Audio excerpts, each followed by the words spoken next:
आवाज कहां से आई? जल्दी चलो। हे, हे, कौन है वहां? गोली किसने चलाई? अरे वो देखो, पकड़ो उसे, कौन है? पकड़ो उसे, पकड़ो।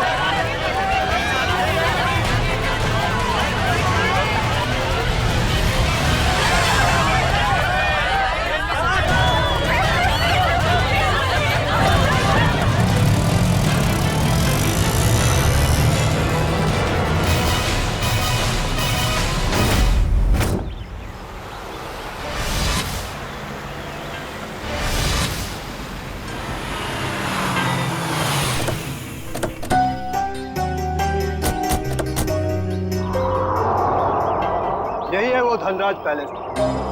जितना बड़ा बंगला उतना छोटा दिल धनराज का। आज इसे सबक सिखा कर रहेंगे। चलो कम।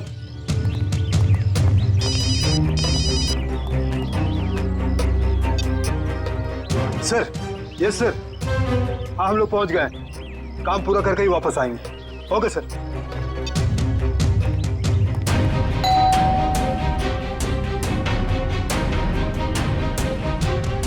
ये दरवाजा नहीं खोल रहा है। लगता है हम लोग को देख के भाग गए। तोड़ दो दरवाजा।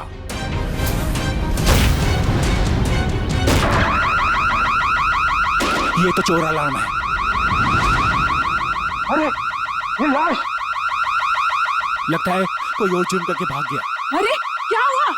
ये अलार्म की आवाज यहाँ से क्यों आई? कुछ तो हुआ इधर। कहाँ से आई ये आवाज? देखो कहाँ से आवाज आई। अरे देखो, अरे अरे याद हो कौन हो गया है? अरे किसने किया ये?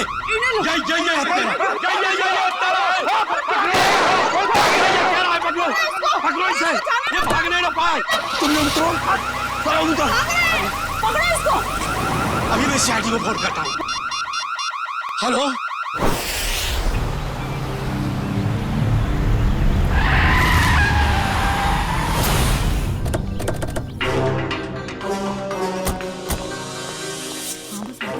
हटिए, हटिए प्लीज।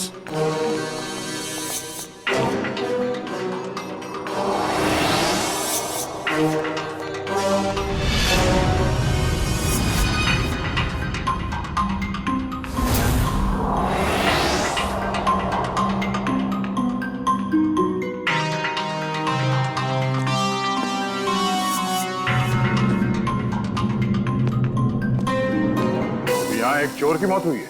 सर मैंने तो फोन किया था आपको सर। ऑफिस के लिए घर से निकल ही रहा था तो मैंने सुना कि यहाँ पर बगलर अलार्म बज रहा है। आप सब धनराज जी के पड़ोसी हैं? जी सर, हम जब धनराज जी के घर के अंदर आए तो देखा 2 सूट और टाई पहने हुए लोग और उनके साथ और 2 लोग घर के अंदर मौजूद थे। हमें देखकर उन्होंने हवा में गोलियां चलाई और फिर अपनी कार में बैठकर निकल गए। सूट टाई पहने हुए गुंडे। आपने गाड़ी का नंबर नोट किया? जी हाँ। गुड। मयूर, नंबर नोट कर लो। जी बताइए, क्या नंबर था? XYZ 2193। सर वो देखिए, 1, 2 और ये 3, तीनों फ्रेम्स खाली है। लगता है चोरी यहीं से हुई है। मास्क निकाल। अच्छा ये बताइए, इस घर में मिस्टर धनराज के अलावा और कौन कौन रहता है? अरे ये तो धनराज जी हैं।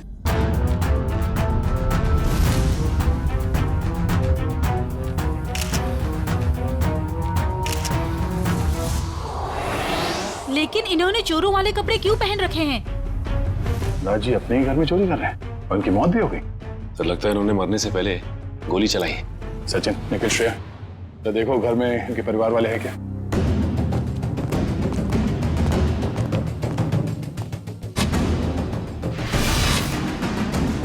शरीर पे कहीं भी जख्म का कोई निशान नहीं है, तो फिर इनकी मौत कैसे हुई?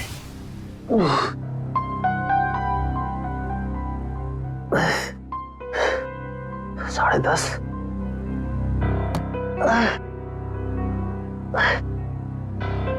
नवीन, कैसे भी करके इस मुश्किल घड़ी से जूझना होगा।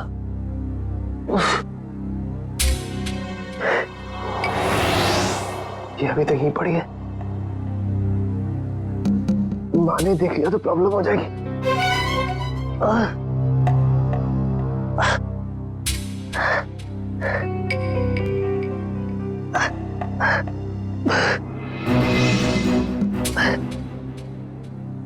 नीचे छुपा देता।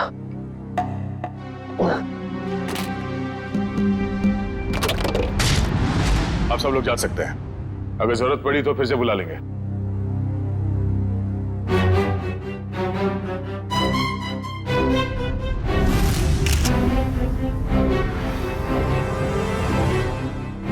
सर, हाँ कविन, सर ये देखिए, सामने वाली दीवार से ये गोली मिली है।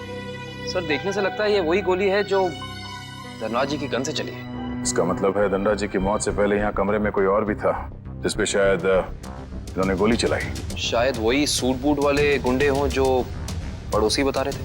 तो वो लोग थे या कोई और, ये तो तब पता चलेगा जब डॉक्टर सालुंग के इनके मरने का एग्जैक्ट टाइम बताएंगे। एक काम करो, एविडेंस बैग में डालो सर।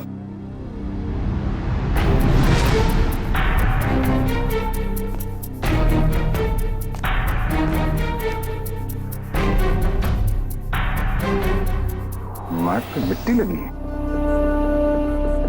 मयूर सर, तो देखना धनराज जी के जूते पे कीचड़ या मिट्टी लगा है क्या?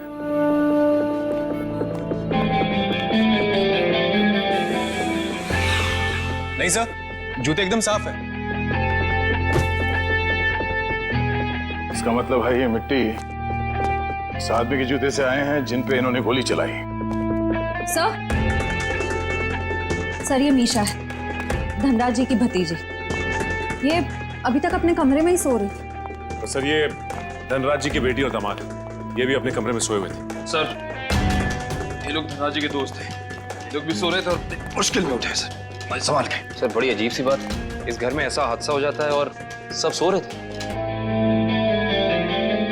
नहीं कविन, लगता है इन्हें कोई नशीली दवाई दी गई है। होश में आओ, होश में आइए आप लोग, होश में आइए आप। धनराज जी की मौत हो चुकी है। ये कैसे हो सकता है? थोड़ा पीछे प्लीज। पापा आगे खोलिए। अरे पेंटिंग्स कहाँ गए? हाँ सर, महंगी वाली पेंटिंग्स थी। तो क्या ये पेंटिंग्स की वजह से तो धनराज की जान नहीं गई ना? हो ये अंकल ने चोरों वाले कपड़े क्यों पहने हुए हैं? हो सकता है धनराज जी अपने ही घर में चोरी या फिर ये आप क्या कह रहे हैं? वो ऐसा क्यों करेंगे? अब इसका जवाब उनकी मौत से जुड़ा है। हेलो दयाल, मैं नवीन बोल रहा हूँ। अरे नवीन, क्या हुआ? काफी परेशान लग रहा है तू। मैं बहुत दर्द में हूँ, मुझे कोई दवाई का नाम बता। बिना चेक करे कैसे बताऊं? तू सेवली आंटी से कह दे, वो तेरे को लेकर हॉस्पिटल जाएगी। मैं कहीं नहीं जा सकता, तू मुझे दवाई का नाम बता। अच्छा ठीक है, जिमटिम PX9 30 mg ले लेना। नवीन, कब तक सोते रहोगे बेटे? मैं दयाल तुझे बाद में फोन करता हूँ, ठीक है? नवीन। हाँ माँ। हाँ माँ। बेटा तुम्हारा चेहरा इतना पीला कैसे पड़ गया है? तबीयत तो ठीक है ना?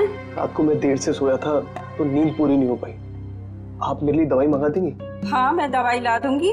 मैं तो बाजार जा ही रही थी सामान लेने के लिए, लेकिन तुम डॉक्टर को क्यों नहीं दिखा लेते? नहीं माँ, ये विटामिन की गोली है, दयाल ने बोली थी खाने के लिए। मैं ठीक हूँ। दवा का नाम क्या है? जिमटिम PX9 30 mg। अच्छा ठीक है, मैं लेती आऊंगी। ठीक है बेटा? ठीक।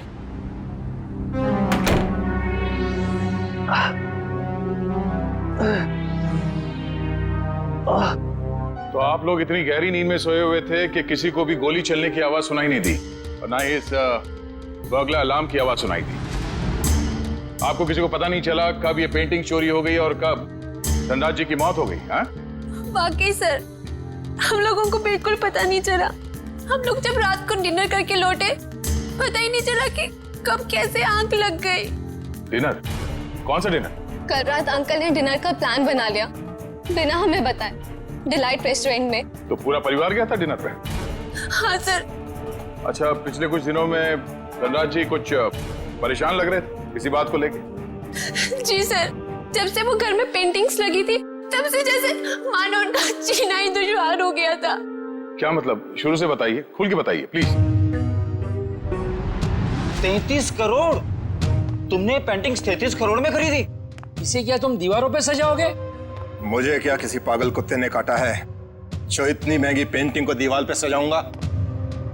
मैं इसका कुछ और ही करूंगा। क्या करोगे? तुमसे मतलब? वक्त आने पे सब कुछ पता चल जाएगा। पापा, आपको कोई धमकी दे रहा है पेंटिंग को लेकर? इतनी महंगी पेंटिंग्स चोरी हो गई तो? और आप पुलिस के पास क्यों नहीं जाते? बस इस घर में दिमाग सिर्फ तुम लोगों के पास ही नहीं है। मुझे कब क्या करना चाहिए ये मुझे किसी से जानने की कोई जरूरत नहीं है। ये आप क्या कर रहे हैं? अरे इतनी महंगी पेंटिंग्स तूने फ्रेम कर डाली। उस दिन तो कह रहा था कि ये दीवार पर टांगने के लिए नहीं है। अरे 33 करोड़ की है, सोच ले। यार ये मेरी पेंटिंग है, मैं इसे जहां चाहूं वहां टांगूंगा। सर ये केस तो काफी पेचीदा होता जा रहा है। धनराज ने पहले पेंटिंग खरीदी और बाद में उसी पेंटिंग को चुराने की कोशिश की।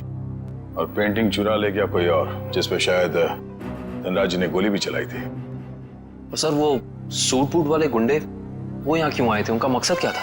इस केस में जवाब कम है, सवाल बहुत ज्यादा।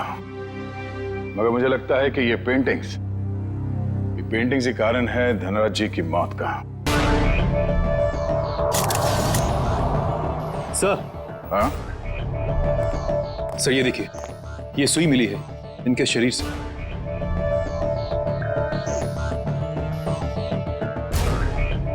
सर ये खून सुई से हुआ है? ये खून सुई से हुआ है या किसी और चीज से, ये तो डॉक्टर सालुंके ही बताएंगे।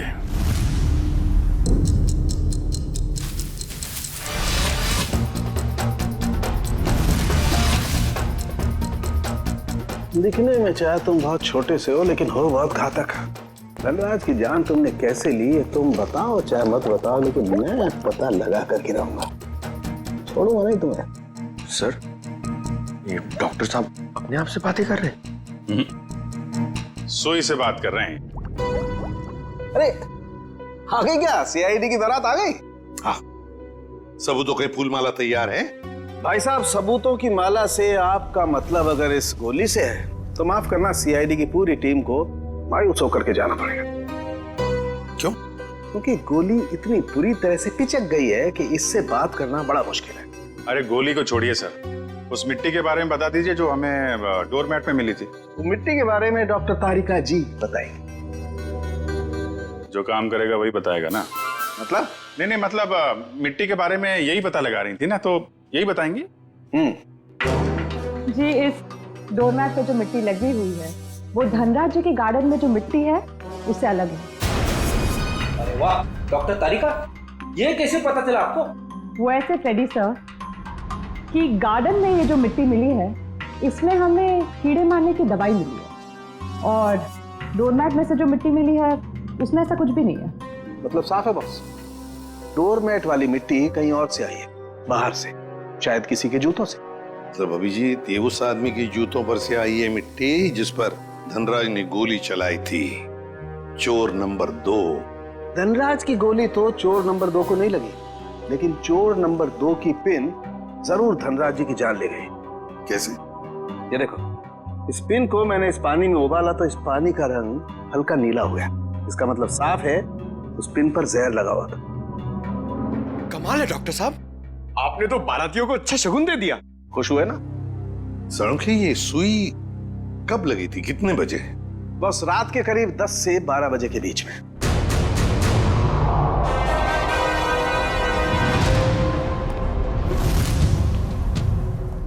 सर वो इशिता सस्पेंड हो गई थी सर, तो उसका ज्वाइनिंग लेटर बन गया। ठीक है, कल से बुला लो उसे और उससे कहना कि आइंदा ऐसी लापरवाही नहीं चलेगी। आई एम सॉरी, हमारे एक ऑफिसर के रहते हुए ये हादसा हो गया। तुमने अपनी ड्यूटी ठीक से नहीं की इशिता, तुम्हें सस्पेंड किया जाता है। हाँ सर, मैंने बात की है उससे, वो कह रही थी ऐसी गलती दोबारा नहीं होगी। देख पंकज, मैं तेरा सीनियर हूँ, इसीलिए मेरी बात में तेरी बात से ज्यादा दम है, समझे? नहीं यार ऐसा कुछ भी नहीं। अरे नहीं कैसे? क्या है? ब्यूरो है ये, क्या चल रहा है? नहीं, कुछ नहीं सर, कुछ नहीं। मैं तो सिर्फ पंकज को धनराज वाले केस की बारीकियां समझा रहा था, मगर इसके दिमाग में घुस ही नहीं रहा है। अच्छा तो हमें बता दो क्या बारीकियां हैं? हाँ सर, बताइए, अभी बताइए। अरे तू सुनेगा तब ना। सर, मुझे तो ये पूरा केस टेढ़ा लग रहा है। अगर पेंटिंग धनराज के घर पे थी तो उसे चोरी करवा के उन्हें क्या फायदा होगा? और ये गैर कानूनी पेंटिंग को कौन से इंश्योरेंस के पैसे मिलने वाले थे? और फिर उस चोर का उसी वक्त धनराज के घर में घुसना, जब धनराज अपनी पेंटिंग चुरा रहा था। कुछ जम नहीं रहा है अभिजीत। बड़ी गहरी प्लानिंग की है ये घर में घुसना और फिर सुई से खून करना।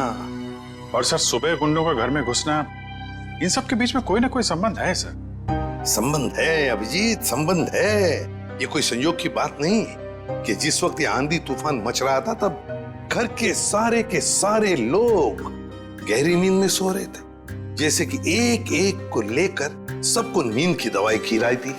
सर, धनराज की भतीजी मिशा बता रही थी कि धनराज कल रात अपने परिवार वालों को एक सरप्राइज डिनर पे ले गए थे रेस्टोरेंट में। कल रात अंकल ने डिनर का प्लान बना लिया बिना हमें बताए, डिलाइट रेस्टोरेंट में। अभिजीत, कहीं ऐसा तो नहीं कि ये जो कुछ भी हुआ है उसका उस होटल से संबंध हो जहां पर ये सारे गए थे खाना खाने?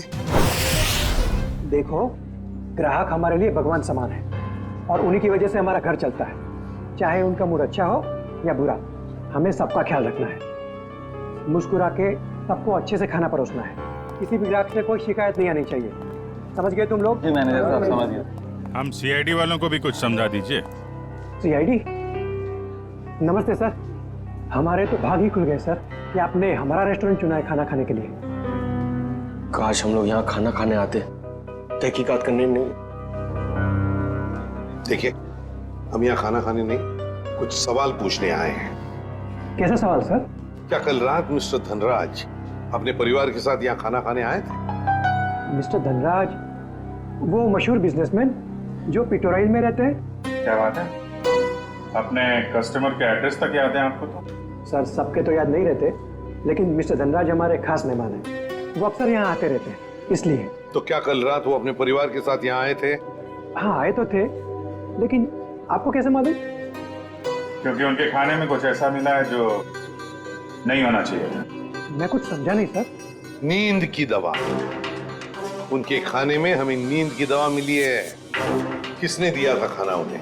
सर, वो टेबल तो रघु ने साफ किया था। नहीं साहब, मैंने नहीं। जब मैं ट्रे लेकर जा रहा था तो मैनेजर साहब ने मेरे हाथ से ट्रे खींच लिया था। इन्होंने कहा था खास मेहमान है और ये खुद खाना लेकर जाएंगे। अपने काम को बहुत सीरियसली लेते हैं आप, हैं? मैनेजर होके खाना सर्व कर रहे थे। सर, आप मुझ पर शक कर रहे हैं? जी हाँ, अब हम आप पर शक कर रहे हैं क्योंकि खाना आपने सर्व किया था, है ना? जी नहीं सर। तो फिर किसने किया? धनराज साहब खुद लेकर गए थे। क्या? सर, मैं पहली बार सुन रहा हूँ कि कोई रेस्टोरेंट में आकर भी खुद खाना लाने गया। ये बर्तन वगैरह उन्होंने ही साफ किए थे क्या? सर, मैं मजाक नहीं कर रहा हूँ। जैसे ही मैंने रघु के हाथ से ट्रे ली और उनके टेबल की ओर जा रहा था कि अचानक वॉशरूम से धनराज साहब आए और मेरे हाथ से खाने की ट्रे ले ली। कहा कि खाना वो लोग खुद परोस लेंगे। क्या इससे पहले भी कभी उन्होंने ये किया था? कभी नहीं सर। कल रात उनका बर्ताव बड़ा ही अजीब था। उन्होंने यहाँ खाना खाया भी नहीं, सिर्फ जूस पिया। अच्छा, सिर्फ जूस पिया सर, कुछ खाया नहीं, ताकि वो जागते रहे और सारा परिवार सो जाए। बिल्कुल अभिजीत, ये नींद की दवा और किसी ने नहीं मिलाई खाने में। धनराज ने ही मिलाई थी नींद की दवा।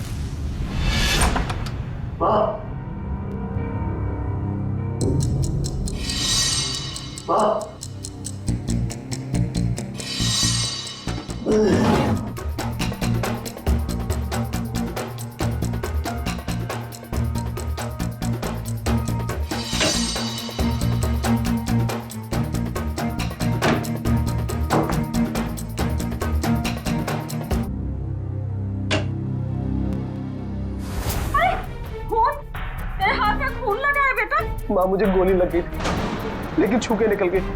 गोली लगी थी? कहाँ लगी गोली? चल अस्पताल चल, अब भी अस्पताल चल। नहीं चल नहीं अस्पताल। नहीं माँ, मैं नहीं जा सकता। आप दयाल को फोन करके बुला लो। हाँ, मैं बुलाती हूँ दयाल को। तू बैठ यहाँ, बैठ भगवान।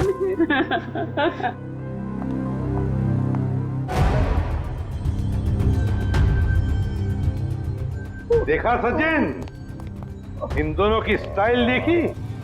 सूट बूट वाले गुंडे। वाह सर, हम गुंडे नहीं हैं सर। चुप! गुंडे नहीं है सर।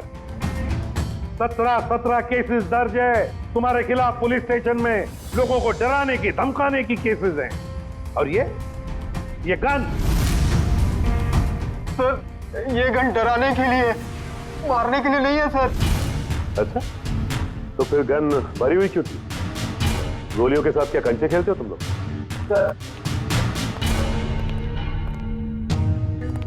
पीयूष, तूने हमें पकड़वाया? तेरे ऊपर हमने गन भी नहीं ताड़ी थी और तूने हमें पकड़वाया? सर, यही दोनों थे जिन्होंने मामा जी के घर पे आके तोड़फोड़ की थी। अच्छा सर, इसका हम पे कॉन्फिडेंस तो देखिए, हमारे पीछे चुप रहा है। चलो, किसी को तो भरोसा हुआ हमारी वीरता और शौर्य पर। ठीक है पीयूष, तुम जा सकते हो। Thank you sir. अब भी कुछ कहना है अपनी सफाई में? हाँ सर, हम गरीब इंसान है सर। हाँ सर। देखो, हमें सब पता चल चुका है। तुम दोनों की गाड़ी कोल ट्रैवल्स के नाम पर रजिस्टर्ड थी और उन लोगों ने बताया कि तुम दोनों, राजेश और सुरेश, वहां ड्राइवर का काम करते हो। हाँ, सिर्फ इतना ही नहीं, ड्राइवर के काम के साथ साथ गुंडागर्दी का भी काम करते हो। क्यों? नहीं सर, प्लीज सर, हमें बार बार गुंडा मत बोलिए सर। हाँ सर, हम रिकवरी एजेंट है। जो लोग पैसा उधार लेके वापस नहीं देते, हम सिर्फ वही पैसा वसूलते हैं। Recovery agent? धनराज के घर किस लिए गए थे तुम? ड्राइवरी करने के लिए या फिर उधार के पैसे वसूल करने के लिए? हाँ सर, उधार का पैसा वसूलने गया था। क्या? सर, ये दोनों झूठ बोल रहे हैं। धनराज एक बहुत ही अमीर आदमी था, उसे उधार लेने की क्या जरूरत पड़ेगी? सर, वो कंगाल आदमी था सर। वो जो बाहर से नजर आता था, वो बिल्कुल शोषा था, खोखला था सर। उसने 33 करोड़ उधार लिया था सर। क्या? कितने जीरो होते 33 करोड़ में, पता है पंकज? पता नहीं सर, मगर सुनने में बहुत भारी अमाउंट लग रहा है। अच्छा, तो वो पैसे वसूल करने गए थे तुम? हाँ सर, पर हमें वहां लाश मिली सर और हम डर के भाग गए वहां से सर। धनराज को इतने पैसों की क्या जरूरत पड़ गई कि उसे बाहर से इतना उधार लेना पड़ा? और सर, धनराज के परिवार वालों ने भी हमें इसके बारे में कुछ नहीं बताया। ये भी तो हो सकता है ना श्रेया, कि धनराज के परिवार वाले इन सब बातों के बारे में कुछ जानते ही नहीं थे। लेकिन एक बात तो पक्की है, इस बारे में इनका बॉस तो जरूर जानता होगा। कौन है तुम्हारा बॉस? कौन है? पिनाकी सर। पिनाकी? काम करो, इस पिनाकी को, तुम्हारे बॉस को अभी के अभी फोन लगाओ और तुम उनसे वही कहोगे जो हम कहेंगे, समझे? क्यों बे निठल्लो, कहाँ गायब हो गए तुम? धनराज ने पैसे दिया, फिर उसके टपकाने की तैयारी करूं मैं। हाँ, पैसे तो मिल गए, मगर क्या? मगर बॉस, इतना सारा पैसा लाने में थोड़ा रिस्क है। क्या आप यहाँ आ सकते हैं क्या? ठीक है, मैं थोड़ी देर में पहुंचता हूँ धनराज के घर। बॉस, धनराज के घर पे नहीं, दूसरी जगह। ये आपको एड्रेस बता रहा है। 37 रायसा प्लाजा, रोगी मेंशन, एसडी रोड। मैं आधे घंटे में पहुंचता हूँ वहाँ पर। बॉस, कौन सी गाड़ी से आप आ रहे हैं? बैल गाड़ी में आ रहा हूँ मैं। और कहीं के मैडॉक्स में आ रहा हूँ मैं। और हाँ, क्यों पूछ रहा है तू ये? अरे बॉस, ताकि हम आपको दूर से पहचान सके। हाँ ठीक है, रख फोन, मैं पहुंच रहा हूँ। अच्छा, ये बताओ कि ये मैडॉक्स गाड़ी कौन से रंग की है? गोल्डन रंग की सर। गोल्डन रंग की मैडॉक्स गाड़ी रेडी? पंकज, इस बिनाकी के स्वागत की अच्छी तरह से तैयारी करो। एसीपी साहब ने तुझे बहुत ही सुनहरा मौका दिया है पंकज, कुछ कर दिखाने का। उन्होंने तुझे मेरे साथ भेजा है, रेडी के साथ। मतलब सोच कितना कुछ सीख सकता है तू आज मेरी बहादुरी से। अरे वो सब ठीक है, मगर बिना की कौन सी गाड़ी में आने वाला मैं भूल गया। मैं ऊपर पूछ के आता हूँ।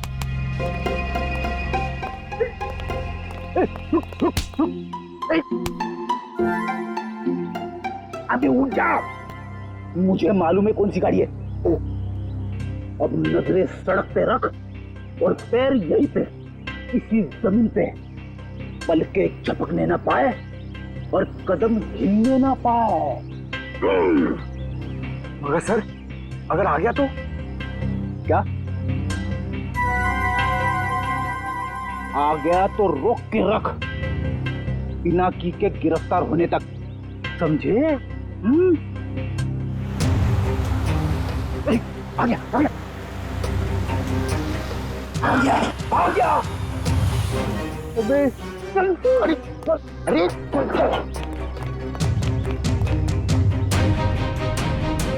क्या करे सर? पकड़ लो उसे। अबे नहीं, जब तक मच्छी के मुंह में कांटा नहीं फंसता डोर को खींचना नहीं चाहिए। ठीक है सर, मैं मच्छी डोर और कांटा लेके आता हूं। क्या यार, कभी तो अक्लमंदी की बात किया कर। चुप। कहाँ गए दोनों?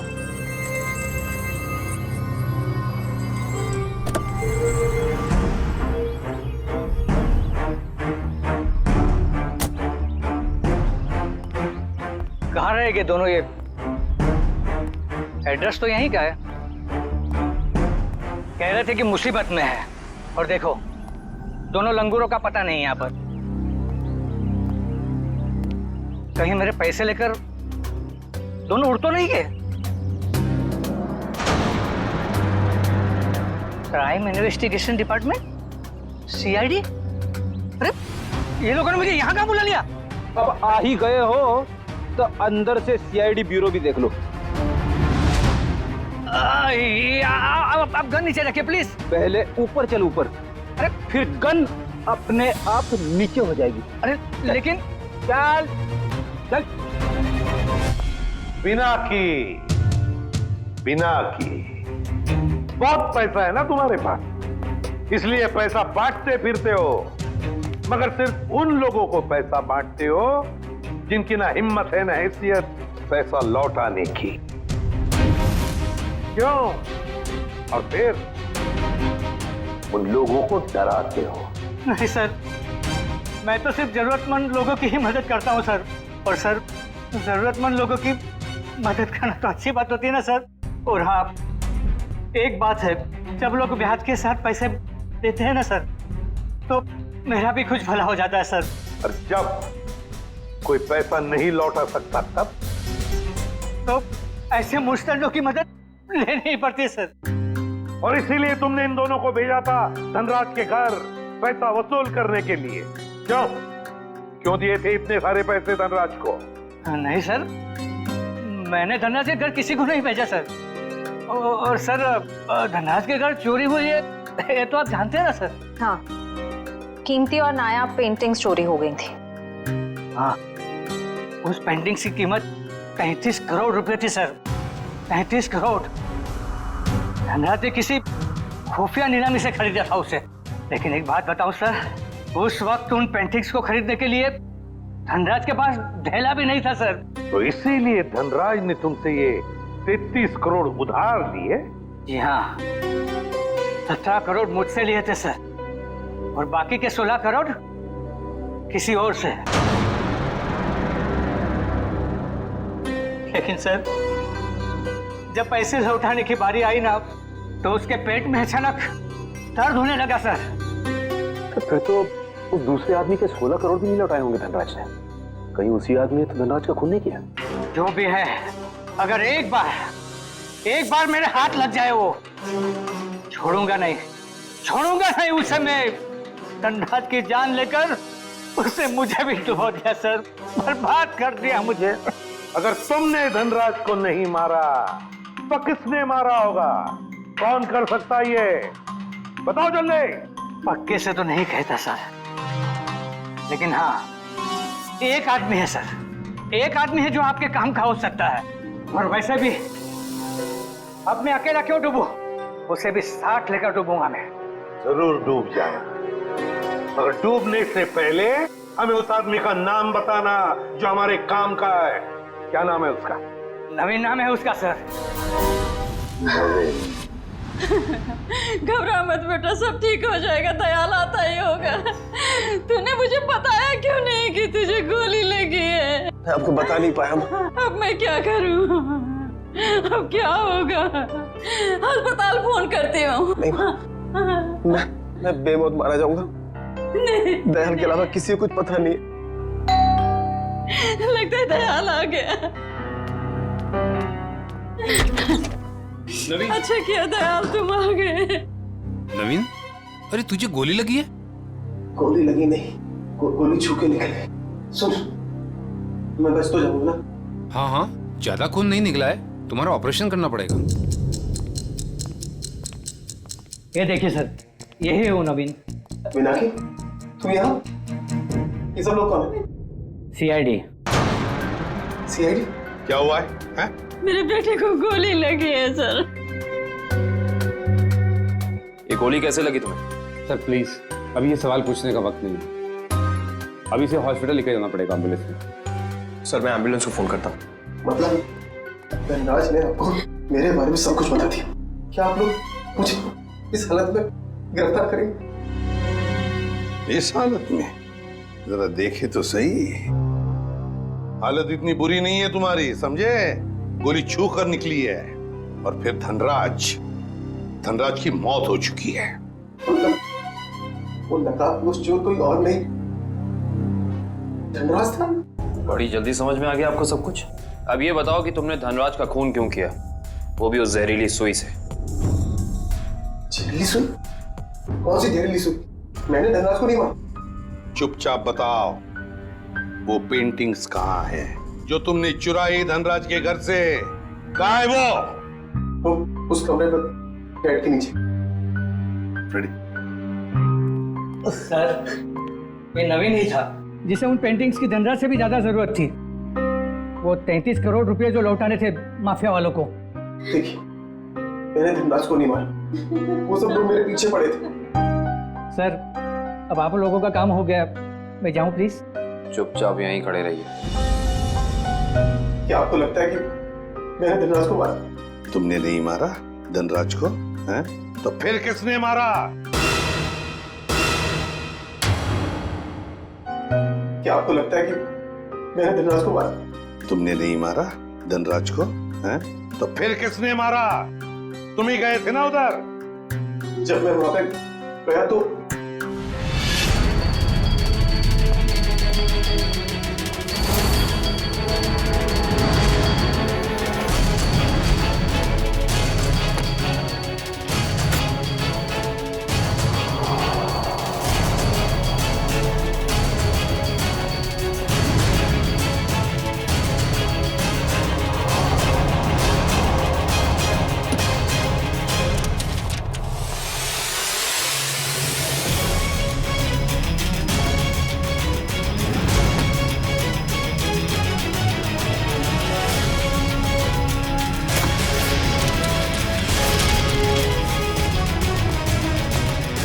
अरे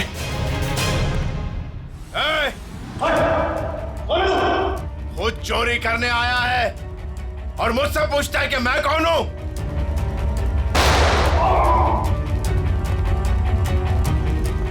भागता किधर है? रुक रुक रुक जा। अरे और जब मैं धनराज के घर से पेंटिंग लेके भागा था, उसके घर के बाहर एक कार खड़ी थी और वो मेरे पीछे लग गई और मैं बचते बचाते मॉल में घुस गया।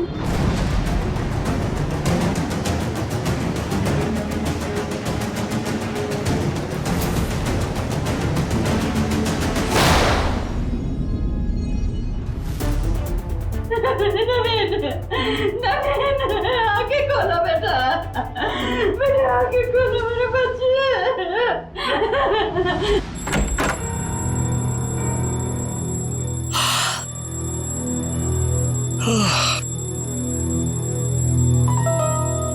इतनी सुबह सुबह अलार्म लगाने की क्या जरूरत थी? मैंने नहीं लगाया अंकल। अरे ये पेंटिंग्स कहाँ से आ गई वापस?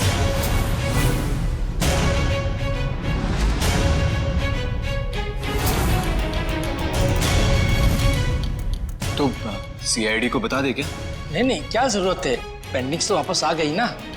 ईशान, मुझे लगता है हमें सीआईडी को बता देना चाहिए, वरना हम लोग बेवजह फंस जाएंगे।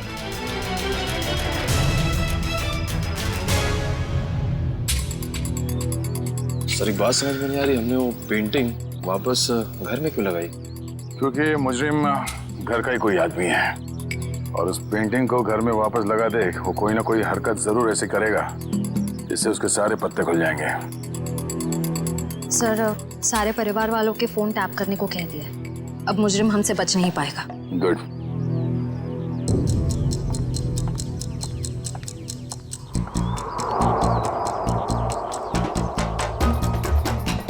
श्रेया, निखिल।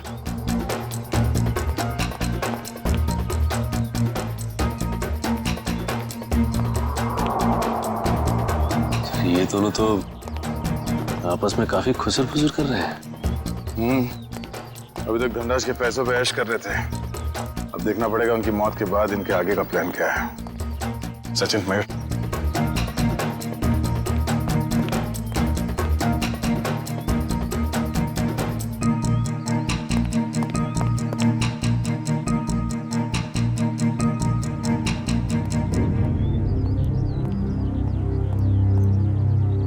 चलो मिस्टर ईशान, आपके साथ थोड़ा सैर सपाटा कर लेते हैं। खोलो मुझे, जाने दो।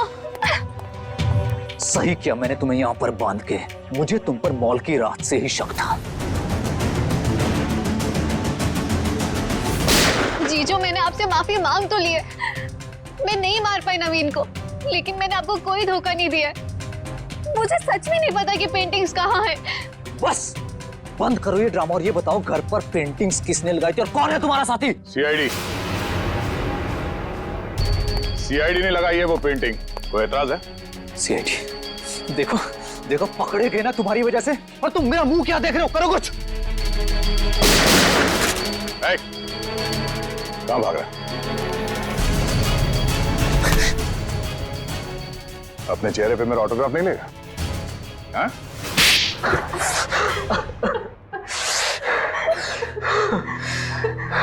ससुर जी ने मुझसे 20 करोड़ रुपए उधार लिए थे, जिसमें से 16 करोड़ पेंटिंग्स के लिए, और ससुर जी की आर्थिक स्थिति ऐसी नहीं थी कि वो मेरे पैसे लौटा सके। भाई शान, और फिर तुमने उन्हें मार दिया। एक बार भी नहीं सोचा कि जिनकी तुम जान ले रहे हो वो तुम्हारी बीवी के पापा है। और तुम ईशान, तुम तो मेरी बहन हो ना, तुम कैसे ईशान का साथ दे सकती हो? दी, अंकल ने तो मुझे कभी प्यार ही नहीं किया, हमेशा मुझे सिर्फ एक बोझ समझा। तो ईशान ने तुम्हें अपने प्लान में शामिल कर दिया, पेंटिंग्स बेचकर 33 करोड़ रुपए पाने का। हा? तो क्या गलत किया? ससुर जी के पास पैसे तो थे नहीं, सारी शान और शौकत मेरे दम पर थी। मुझे मौका मिला, मैं पीछे नहीं हटा। बहुत बड़ी गड़बड़ हो गई है धनराज जी। वो 33 करोड़ की पेंटिंग बेचने के लिए नहीं थी, अब वो चोरी का माल हो गई। क्या बकवास कर रहे हो तुम? फंसा दिया ना मुझे। अब मैं उन्हें बेचूंगा कैसे? वो तो पता नहीं, लेकिन गवर्नमेंट एजेंसीज ने उसकी तलाश शुरू कर दी है। वो कभी भी आप तक पहुंच सकती है। तुम देखना, मैं उन पेंटिंग्स को बेचूंगा भी और मुनाफा भी कमाऊंगा और खुद को बेगुनाह भी साबित कर दूंगा। लोहा गर्म था और मैंने हथौड़ा मार दिया। मगर तुम दोनों के खाने में तो धनराज जी ने बेहोशी की दवा मिलाई, तो फिर तुम लोगों को असर कैसे नहीं हुआ? जैसे हमें पता चला कि अंकल ने खाने में दवाई मिलाई है, हम लोगों ने मौका पाते ही वॉशरूम में जाके उल्टी कर दी। मगर नवीन बीच में आ गया और तुम्हारा प्लान चौपट हो गया। हाँ, अगर नवीन बीच में नहीं आता तो जैसे ससुर जी सारी पेंटिंग्स लेकर घर से बाहर निकलते, विशा उन्हें गाड़ी से उड़ा देती, लेकिन सारी पेंटिंग्स नवीन के हाथ में लग गई। मगर धनराज को मारने की क्या जरूरत थी? तुम्हें तो सिर्फ पेंटिंग्स ही चाहिए थी ना? क्योंकि मुझे लगा अगर पेंटिंग्स मेरे हाथ से निकल गई तो कम से कम घर और जायदाद तो मुझे मिल जाएंगे।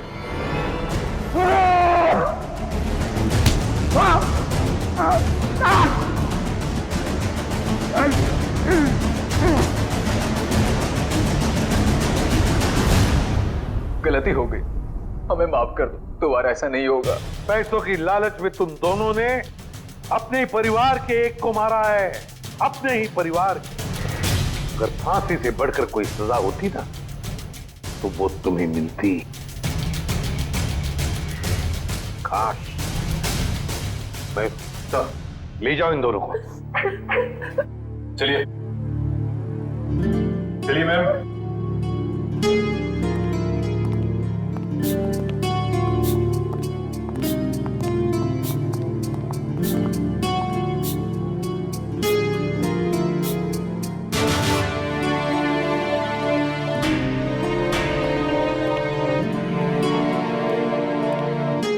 गीता, आओ। सर ये इशिता हिचकिचा रही है आपसे मिलने में।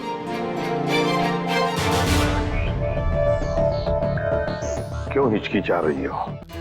सॉरी सर, पूरे सस्पेंशन पीरियड में मैं सिर्फ यही सोचती रही कि जब मैं वापस ड्यूटी पे आऊंगी तो आपसे नजरें कैसे मिलाऊं। अपनी गलती का एहसास हुआ तुम्हें? गलती ही नहीं सर, एक बोझ है ये मेरे ज़मीर पर जो हमेशा रहेगा, शायद मेरी आखिरी सांस तक। सर तुम्हारी तो अभी शुरुआत है। सीआईडी के रास्ते पर आगे चलकर तुम्हें कितने तरह के कांटों पर से गुजरना पड़ेगा पता नहीं है तुम्हें, लेकिन एक बात जरूरी है कि हर सीआईडी ऑफिसर को अपनी गलतियों का एहसास होना चाहिए, अपनी गलतियों से सीखना चाहिए और दोबारा गलती कभी दोहरानी नहीं चाहिए। समझी? काम पे लग जाओ।